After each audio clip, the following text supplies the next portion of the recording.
Alaikum salam wa rahmatullahi wa barakatuh. If a person takes possession of something that he has bought, even if he hasn't paid for it, it becomes his. That's his possession, even if he hasn't paid for it. So if something has been delivered to you on Monday, and then you pay for it on Tuesday, what you took possession on Monday becomes yours. Once you take possession of it, you can do whatever you want with it. You can sell it, you can eat it, you can drink it, you can give it away, you can throw it in the bin, you can whatever you want, you can return it even, because of the fact that that now becomes your property. Right, I know I said return it. That's important now, because when you have taken possession of it, because in this particular question you haven't paid for it, this now becomes a loan or a debt on your head. Not a loan, a debt on your head. So 20 pallets of ajwa were delivered to my warehouse. I got a good price for £1,000. They were delivered on Monday. I've not paid for them yet. Can I start selling them? Yes, because I've taken possession. What about the 1,000? I've not paid for it yet. That 1,000 you owe to your supplier. You open up the first batch.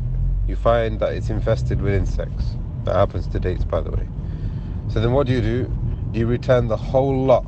Do you owe the supplier anything? No. That now comes to an issue of khiyar, and khiyar is something which is subtopic here, so we'll leave that for now. But here, my point is, once you have taken possession, you owe the supplier the money that you owe for the goods. Now, in this now is very important. The amount has to be specified. The time period has to be specified, and there can't be any late penalty fees. 3 things here. If you owe someone something for stock, then how much you owe them has to be specified. So that pallet, or let's say I buy a pair of trainers. How much are the pair of trainers? I don't know. I'll just buy them. I'll just take possession of them. And then when they ask for the money, I'll pay them whatever it is. That's not allowed. When you are trading, the price must be known. And the Messenger of Allah ﷺ, when he moved to Al-Madinah, he found them doing this kind of trade.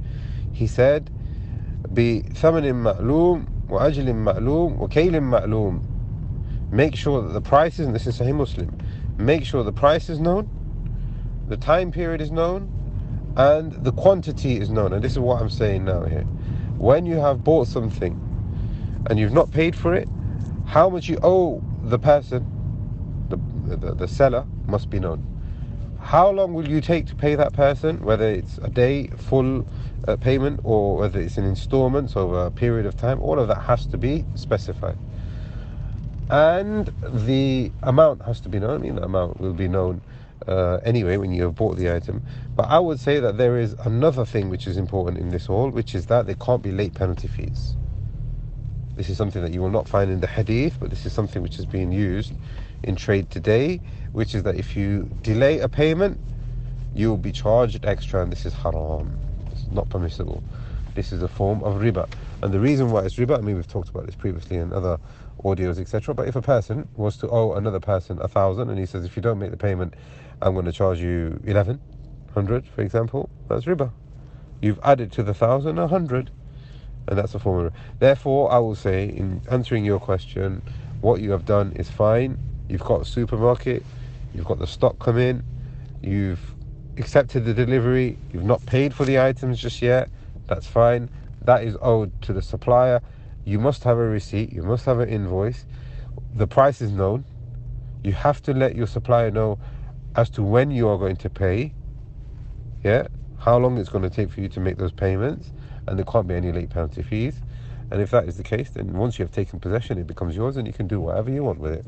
We ask Allah subhanahu wa ta'ala to barakah in everything that you do, and the wealth that Allah subhanahu wa ta'ala provides for you, and that Allah subhanahu wa ta'ala makes as a mean of goodness for you and the Muslims, wherever they be. Assalamu alaikum wa rahmatullahi wa barakatuh.